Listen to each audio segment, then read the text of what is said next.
So we're seeing a really strong dip around $500,000 in revenue. My guess is because we're seeing a lot of friction against your lifestyle there. So it's like, all right, I'm doing $500,000 in revenue. I'm making 150, 200,000, maybe a quarter mil, depends on how you set up the business. And I need that to live.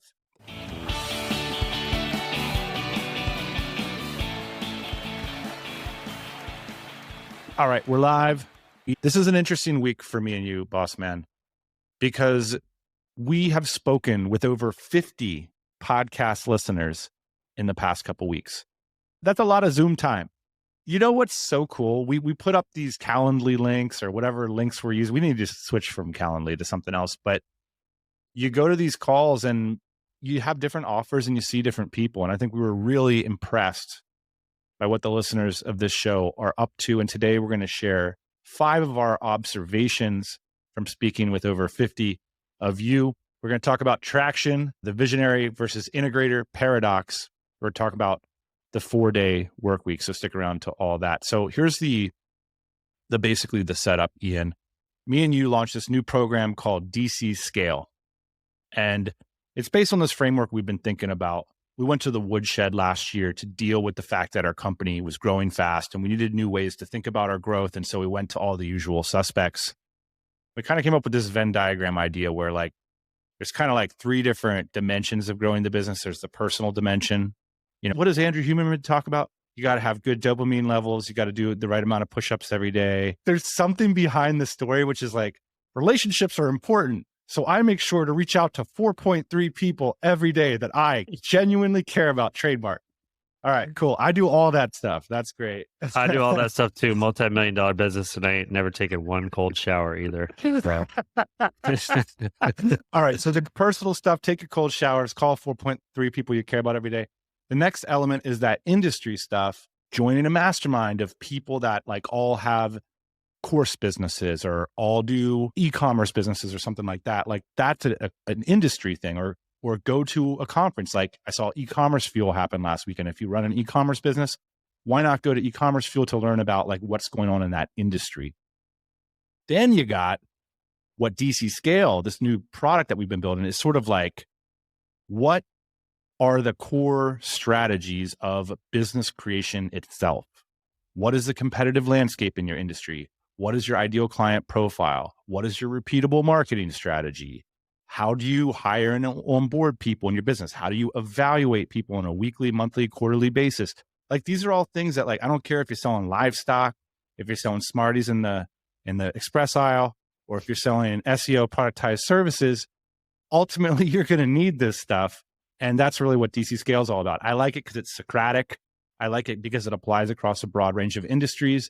And I like it because it's nerdy. I really enjoy finding these systems that lay below value delivery and making them explicit. So that's sort of the framework. We were on sales calls. That's what these 50 calls were. Yeah. I mean, we launched this in the first quarter, had over 20 companies join. It looks like about the same for quarter 2. So I just want to point out that, I was the one running these sales calls. So you can congratulate me for the most part. Great Thank job. you very much. Yeah. Employee of the month. You get the first parking space. In Google Meet, you're in the top left. Okay. All right. But my point is, when we ran the second cohort, and this is kind of a tangent, I didn't realize that I was going to Colorado on a family ski vacation during basically the sales launch. And I just couldn't take all these calls. It wasn't going to be possible. And you kept begging me basically for 2 weeks up to that to switch the calendar to yours. And I was like, I think I'll just do it from the ski lift. Ian's making excuses he's like, I don't know how to switch. There's no switch function in a Google Cal. I'm like, dude, it got down to 2 days before the trip. And I was like, I actually don't have a solution for how I'm going to take these calls. I guess I'm going to have to hand it on to you. And my fears were realized. I talked to these people after you talked to them. I was worried about a couple of things. I was worried about, instead of selling the product, you would offer them a free book that they could read to solve their problems. You would offer them a bike ride in Austin. You would offer them something else that wasn't our product. And all of my fears came true. So thank you very much. My sales prowess is well documented. It's just so fun talking to podcast listeners. I want to say two observations at the top before we get into the 5 maybe hangups that are common and shared across the businesses that we talk to. We should say that at the top. Like, we're really talking about like 5 observations that are maybe holding businesses back that were communicated to us. Number one, the degree of openness that these founders had was still remarkable to me. So here's how these calls went. They were like, I don't know, have you ever heard of brutalist architecture?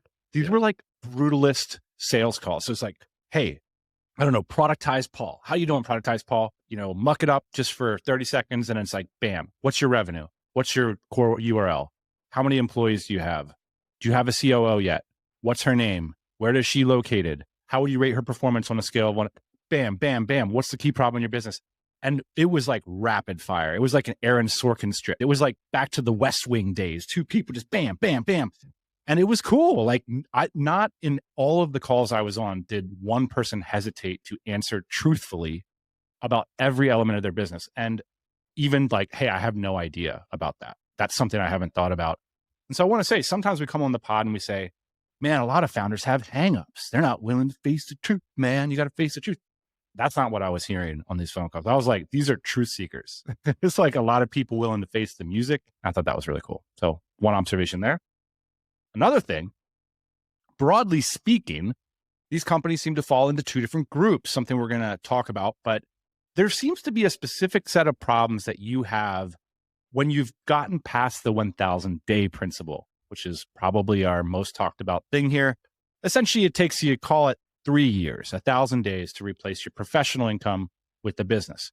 Now, one of the ways that will often happen is with, say, a service or an e-com or a software business that is doing $500,000 in sales, and you staff up, you get a couple assistants or contractors, and now you're making like 150 out of that 500, which is a really nice margin in theory, but it's also what a lot of people need to live. So that tends to be one type of company, and they need a certain sort of things.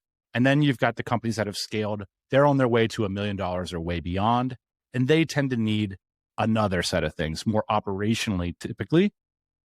In the earlier phase, they need more marketing and strategy. So we'll dig into that a little bit. Those are just the sort of top level things. I just want to point out also the companies, the 50 companies that we talked to were extremely diverse, which is part of the reason I like this business operational stuff, Ian, is that it can sort of apply to anyone, any founder, however they want. We talked to e-commerce company, productized services. We talked to real estate companies and funds.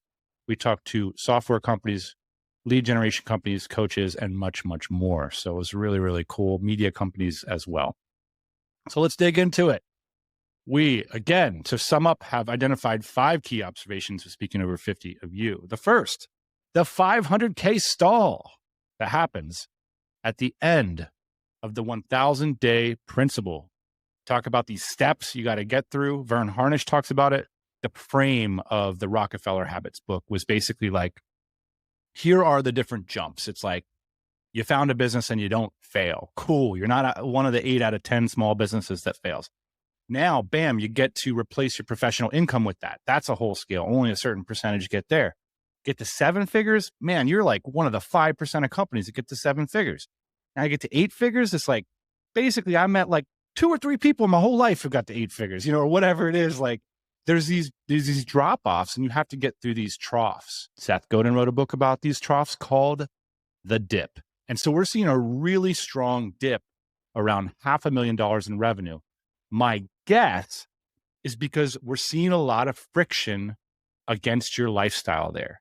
So it's like, all right, I'm doing $500,000 in revenue. I'm making 150, 200,000, maybe a quarter mil, depends on how you set up the business. And I need that to live. Yeah. So I'm going to be underinvested essentially in my business from a 50,000 foot view, because that profit margin is my mortgage, it's my vacation, it's my family expenses. And I'm not going to reinvest back into the business aggressively because I'm reinvesting into my lifestyle. And I just don't know if it's going to work if I invest. But the problem with the 500K stall is something at some point starts to kind of give. Well, I actually don't want to work 40 hours. That's a problem for me. So I'd like to bring in an operator so I can kind of step back and like work on this other business or do something else. I need more money, or I want to sell this business. That's another thing that happened. So there's a bunch of things that happen at the 500K stall. It can be a planned stall too. We saw a lot of planned stalls where, the flight instructor takes you out and turns the yoke and you start doing a reverse nosedive or whatever. And it's like, hey, we planned this because I actually am not ambitious about getting to $1 million. I'm ambitious about working 10 hours a week and raising my family. So that was a really interesting archetype too, where it's like, I actually don't want to grow. I want to buttress and preserve. And I don't want the fact that I'm raising a family for the next 4 years to interfere with this amazing cash flow I've built. Which I think is actually like really cool. You look at the profiles on LinkedIn. Homeboy working at Goldman Sachs for 15 years is some kind of GM pulling down the same kind of money. And he had to go to an office every day and he missed those trips to Thailand. What's more gangster? You tell me. All right. So number one, $500,000 stall. Number two, these are the invisible men and women of the internet. What do we mean by this? What's incredible about all these people that we're talking about? You're probably thinking, well, hot damn, guys, why don't you share with me their Twitter profiles so I can go stalk them on the internet and hear all the juicy tidbits about how I can improve my life? Tell you what, they're not putting juicy tidbits out on the internet. These people, by and large, don't have a social media presence. It's something in general, this like signal noise kind of stuff on the web, that's been somewhat of an obsession for me. So I'm looking for it. And when it comes through that, I'm seeing a lot of people that are really hard to track down on the web, that don't have a personal brand on the web. They don't talk about their entrepreneurial journey. I find it really fascinating because they represent most of the journey. So in other words, even in today's day and age, when there's more people to follow than followers and everybody's a brand and stuff, well, I'm sorry, like most of these entrepreneurs are just not brands and they're just not talking about it. And they really don't need to. The vast majority of people we spoke with have a personal network. They using channels like events, industry contacts, and referrals to bring in the key relationships that they need in their business. They're not necessarily using internet marketing funnels to bring customers into their business. I didn't do this often during these calls, but a couple times I was like trying to figure it out. So I would click off to the website and then I would click on something and like literally the contact form would be broken. And they're like a 1%er, like a huge earner. And it's like, oh, your website's like just broke it. It's like, yeah, like it doesn't seem to make a difference actually. And I think that's really cool. And here's the danger. I was talking with somebody, they have one of these websites and they're doing, around the range of revenue that we're talking about here. And they were like, yeah, I have all these people approaching me, SEO services, 100 grand a year. Like, should I do it? And all this stuff. I'm like, why would you do that? Like, you don't need these people. Even if your goal was to be a $2 million business, the worst idea in the world is to hire the person that says they can do SEO for $100,000 a year for you. Like, do not do that. Speaking of hiring, that's our third point. The entrepreneurs and founders that we spoke with the past few weeks seem to be a grade A at hiring and a grade B at managing. I don't know where to draw the exact line, but it's basically like, I feel like our listeners are incredibly sophisticated when it comes to where to hire, what the costs are, what the different opportunities are. Like, that should be a VA in the Philippines, or that should be a developer in Brazil, or I'm thinking about, doing it this way, but maybe grade B at managing. I don't know if this is like hangovers from previous careers where we didn't like managing people. Maybe managing people's just a pain in the butt, a little lack of confidence about bringing in A players from other organizations, or why these are A opportunities. For a lot of us, we remember the sleep on the couch days of our business. And I think as you get towards, you hit 7 figures and you go beyond and it's time for the A player engagement, you just still think of yourself as the couch dweller, So I think that that's where a lot of this B management stuff comes in, not having onboarding processes or even a philosophy, not having clarity around what the roles are and why they're interested in the marketplace. A lot of the expertise is really weighted on that initial idea of like, I can get this for that there, but then not really the bigger picture of like the A players, what they're doing, why they're here, and how they're going to help grow the business. And understandably, it's a hard thing. I think it's a process. And that's a process that not a lot of people are used to when they're just hitting 7 figures. All right. So what do we got so far? We've talked about the 500K stall, the invisible man or woman, grade A at hiring, grade B at managing. And we'll go to number 4, solo recording artist mentality. What is it? All right. I noodled in my basement.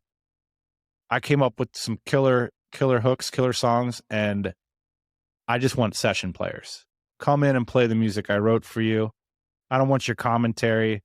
You're saying that it's only your name on the album? Is that what's going on here? I don't want your mouth in my ear. I want your mouth on the trumpet. I already wrote down what you're going to play. Okay. It's an SOP.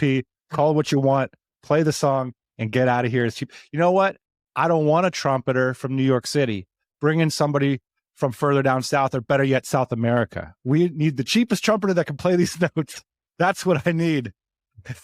And the reality is like these businesses, they build up around your skill sets, your relationships, like we talked about, your network. And the big question is, with all these scale questions, is are we going to be able to bring in contributors that allow us to scale? And that's one of the interesting things we've seen, is like how you make those breakthroughs. And we got to do an episode about it, Ian, where, you know, we're talking about the $500,000 stall, 7-figure businesses, but we're seeing a lot of businesses in our community that are mid 7 figures that are moving their way to 8 and 8-figure businesses. I think a lot of people start off being the solo recording artist, but not a lot of people want to stay there. A lot of people might be open to the idea of having a co-founder. They might be open to the idea of like having really high level people in their business. So not that they're stuck necessarily, but I think a lot of people start there and then they can't figure out how to get out of there. You know, so I'm reminded of the song Leather and Lace by Stevie Nicks and Don Henley. I mean, this is when two superpowers come together. Sometimes they can put something out amazing. So I just think this is like not a great mechanism for that conversation to happen a lot of times. And you kind of see it, you know, sometimes companies will join forces and stuff, but it's kind of rare actually in our industry and at the scale that people have these types of conversations. So just because you start off as a solo recording artist doesn't mean you have to stay that way. Cool. Final one. We're going to call it pulling punches. This relates to that 500K stall, which I think is really the theme. I guess because for me, it was like, you know, you look for surprising and counterintuitive insights. And for a lot of the 7 and mid 7-figure companies, a lot of the challenges they're facing are more reliable in my mind. So it's like, all right, we need to do a change in management. We need to recruit somebody. We need to fire somebody. We need to install rhythm. We need to install accountability. We need to improve alignment. These things are clear. And like we very much designed DC Scale around these issues because those were the issues that we were facing and that we really felt. But what surprised me was this 500K stall and the fact that I felt like a lot of the entrepreneurs at that level were pulling their punches. What does that mean? It means like maybe the referral engine, the event engine, your personal network has gotten you to a point where you're making a good income. And now you're essentially underinvested in your business. Your net profit might be 25% and you're doing everything and you're doing it through conversations and relationships, projects, whatever.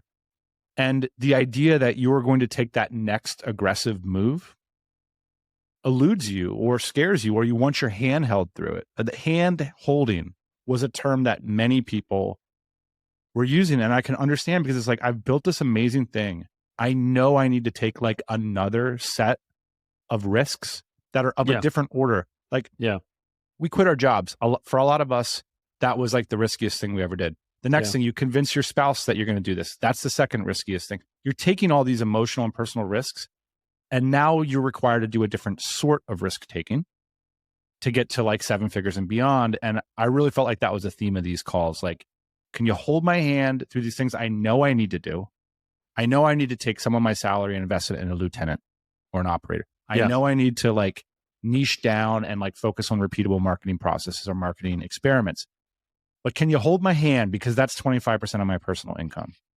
And it makes a ton of sense. I don't think it's weak at all. I think it's like the strongest thing you can do. Weak is wanting to do it and not doing it, basically. Cool. So that's it. To recap, 50 calls, 5 insights, 50K stall, the invisible man or woman, grade A at hiring, grade B at managing, the solo recording artist mentality, and pulling punches. Hey, this is Dan. Just to remind you, if you love listening to the Tropical MBA podcast, thank you. Thank you for listening. Check out our brand new website. We just put it up. It's over at tropicalmba.com. Since we don't do news segments on the show every week, the most consistent way to hear about the stories from the thousands of founders that listen to this show every week is to sign up for our newsletter. And as a thank you for doing so, we'll send you a free copy of our book Before the Exit, some templates that we use to scale and hire in our business, as well as some other goodies. You also receive one email a week that outlines some of the key things that are happening in our community, at our podcast, and with the founders that listen to this show. So check out our newsletter on our brand new website over at tropicalmba.com. All right. Is the integrator and visionary framework bullshit? Something that comes up in the talk of scale a lot is, I would say, the most popular scale framework in the entrepreneurial space is probably Traction, or Entrepreneurial Organizational System. It's a book written by Gino Wickham. It's been purchased over 1 million times. In our community, the ideas around how to build a business are becoming almost synonymous with what gets communicated in the pages of Traction. And I would say the most viral concept from that book is the distinction between a visionary and an integrator. And how it's really cashed out is anybody who reads the book essentially thinks they're a visionary. And what then you need to hire is somebody, as described in the book, who are quite rare, and they're called an integrator. Classic marketing. Tell people how they're deficient. Shorthand for this would be CEO, COO. One person's looking to tomorrow, one person's looking to today. You could say founder and lieutenant, but I think your analysis is probably closer to the truth, because there's no way this actual ratio is 4-to-1, self-reported as read in the book. I think what happens in the book is that all the cool things about running a company, all the best parts, are described as visionary, and all the hard parts are described as integrator. You might not agree with me on this, but the things about the visionary are essentially like what would be ready at hand if you own a business at all. You've made connections, you've built products, you've talked to the people about the next products you're going to do, all these kinds of things. You built the vision, stuff like this. Basically eating ice cream for dinner. I actually had this emotion, and now that I think have essentially a product that has a similar value proposition, I might as well just start chucking mud. I'm on the record, and this is years ago before I had a vested interest. I kind of got angry when I read Traction the first time. And the reason was similar to now that I'm talking to a lot of people about it, they were angry too. And I feel like we're starting a little group, and we're going to call it, I too was mad when I read Traction. And I'll tell you why. Because it just made everything so damn complicated. And no wonder people would finish the book and say, I don't want to be any of those things. Yet, the promise of the book is that when you have them, you will run a stress-free organization. And so therefore, I need the thing that the book promises. But since they're so rare, I suppose I'll hire the book's company to do the things that the book is. A useful visionary and integrator?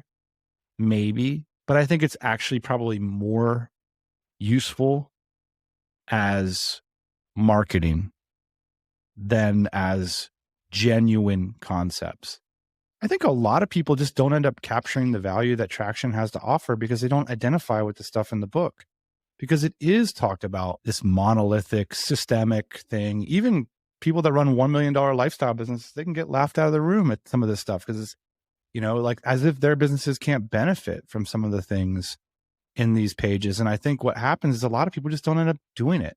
How many people have you met who said, "Oh, I'm a quarter Traction, I'm a nickel Traction. I took we did a level 10, but now it's just a level 7.5 in our voice." It's all these acronyms. It's like if you have a $7 million business that has a boardroom and 4 people that wear business outfits and sit in there and talk about their divisions, then maybe Traction is something that you should look into. But what I'm starting to see is like, if you've got a couple $1 million in revenue and a bunch of contractors all around the globe, maybe what you need is something more fractal, more modular, and like more sniper rifle. Like, hey, I can put this one thing in and it makes all the difference. And our system will continue to organically grow, as will the role of the person who founded the company and what's most important for them. Forget about their identification as this type of person or that type of, like a personality assessment, but rather, are you an effective executive in this company at this point? I think is probably a better way to look at it. Nobody grows up thinking, I want to be a visionary or an integrator. That's one thing about it. So like, you're not in high school being like, when I grow up, I just want to be an integrator. For me, integrator really just means some kind of COO or managing director or operations person, And I think we've helped several companies find these people before, and it solves different problems depending on what you're trying to achieve. Not everyone is trying to continue to be the visionary in their company. A lot of people are like trying to start new companies. A lot of people are trying to just focus on sales or design or like whatever it is. And like they need somebody to help them organize their company. I don't think these things are so cut and dry as like visionary and integrator. I think it like really depends on like what you're trying to achieve in your business. Like, are you trying to exit your business? Are you trying to work less in your business, more in your business? Do you want a different role in your business? It doesn't all just come down to visionary or integrator for me. There's actually a lot of work we've been doing internally about what those things are looking like across these companies. And so that's the future here, is to just, stop making fun of it and to start applying a solution. So, well, I'll just say this too, like, Scaling Up, like to me was like a much better book because it felt like you could like pick and pull like what you needed from it. So in terms of like, frameworks, I think you can like, or it might be a good idea to like beg, borrow, and steal from like a bunch of different things. The one thing that I like can't really relate to in Scaling Up is like how big the companies are. So these are all like Fortune like 50 and like 100 companies that their sole purpose in the world is to like generate revenue and for their shareholders. You're probably not running that type of business if you're a lifestyle business. So like a lot of these things aren't going to make sense to you. The fact that we're 40 isn't all downside. Like, we remember things from 20 years ago. And like one of the things I remember from 20 years ago is the amount of op founders that we meet that are like making 7 figures a year, personal income. Like, the level of professionalization has gone up in terms of personal income of the founders. So what I would guess is 20 years ago, like I would encounter these companies with like $3 million in revenue and like a board and a CEO and a CEO, you know what I mean? Like all this kind of professionalization. Whereas nowadays you have a company that's making $1.5 million a year for the founder, and like they're running it like a lifestyle business. And so they don't have all these layers of like, let's turn it into a corporation right away. And so I think that there's just a call out there for like something a little bit more agile and something that feels a little bit more native to the types of businesses. And the good news is, like you said, beg, borrow, and steal. There's a lot of things in here that work great. You know what I mean? It's just like, we don't all have to behave like we work at AT&T, the moment you hit $1.5 million in revenue. All right. Visionary integrator. Is it bullshit? Yeah, maybe. Does it matter? Maybe not. Up to you guys. Next thing I want to mention here. We talked about channels for companies, Ian. There was a book that was recently referred to me by Taylor Pearson. It's called The Coaching Habit. It's a cool little book. One of the things I noticed on the front page is that it sold over 1 million copies. So that's kind of interesting. Probably found ourselves in some airports here and there.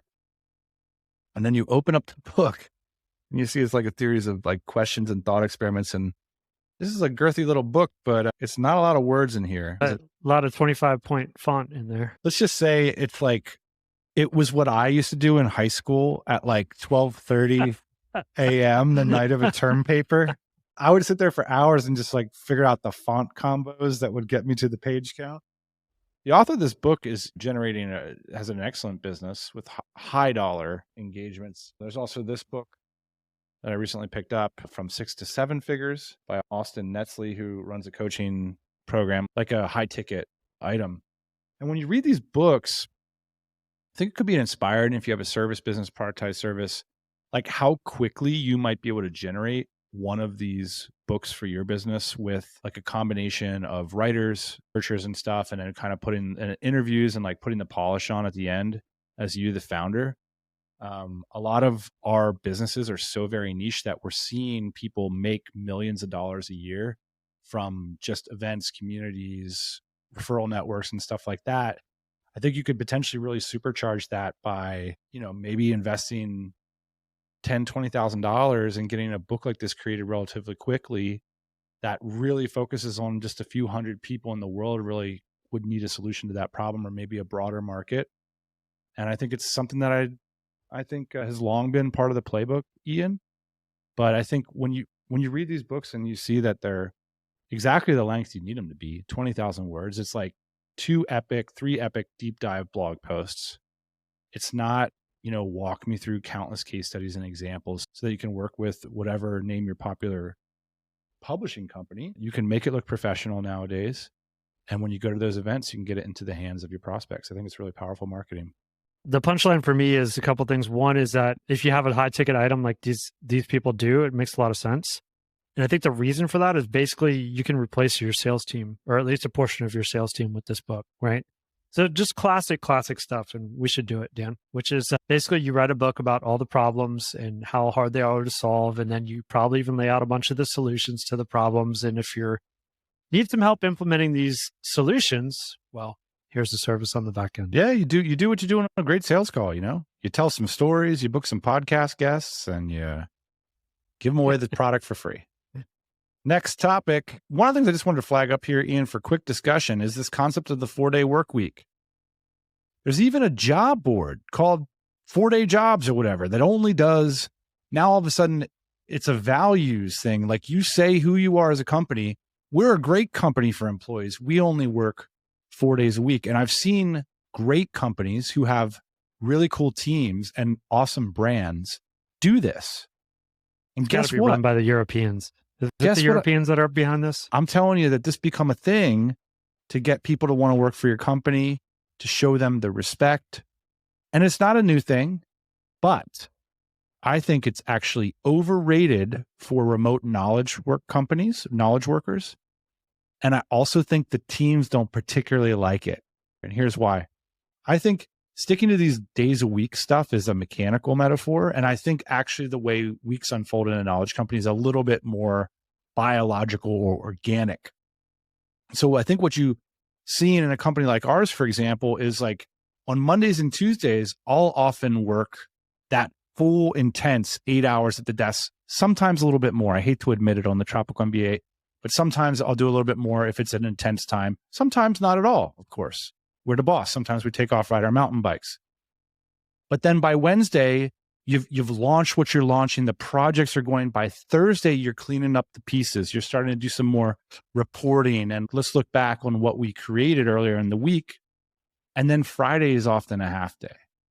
And I think this is important for knowledge workers because if you don't come in on Friday and just take care of the email and stuff, your client stuff just sits too long.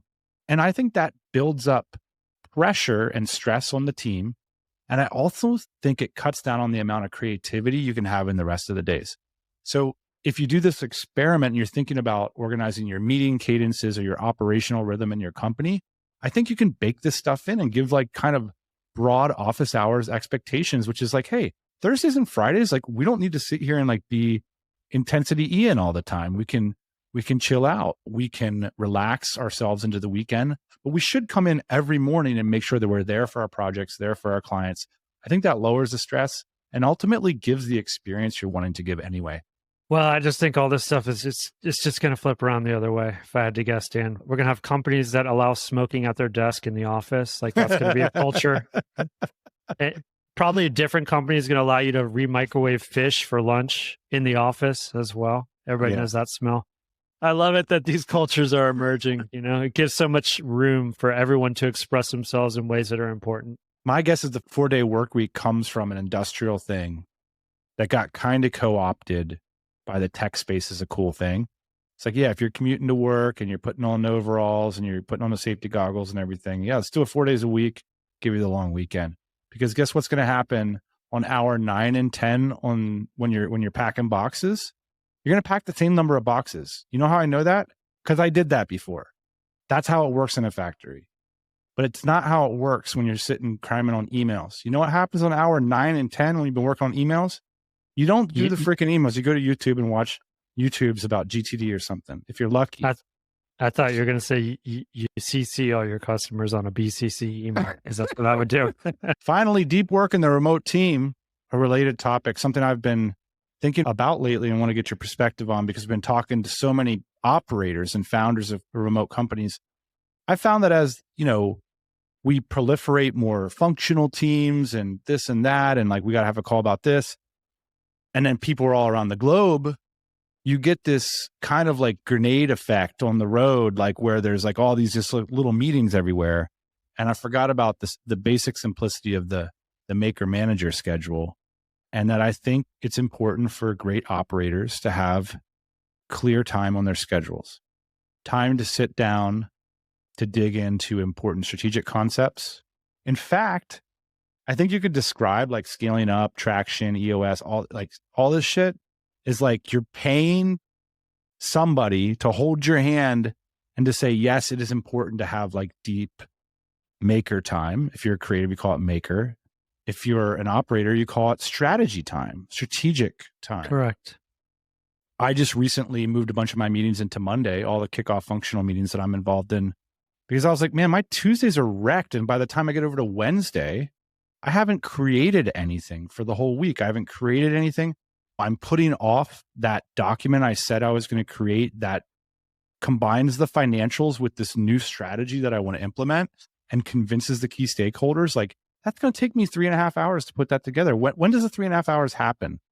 And so I'm just mentioning this to the audience in case you found yourself in a similar situation where like these big things that aren't urgent, but they are important, they're just getting grenaded out by random calls from people from all around the world. That's going to be a priority for me here as we get to the end of Q1. I want to be much more disciplined about my schedule in Q2. Boom. It's been an hour. We'll be back next week. Thanks for joining me, boss man. See you then. Hey, thanks for listening to the Tropical MBA podcast. You can go to tropicalmba.com, get access to hundreds of back episodes and all kinds of other goodies. Load up your iPod. That is the cheapest way to fly business class on your next international flight. We will see you next Thursday morning, 8 a.m. Eastern Standard Time.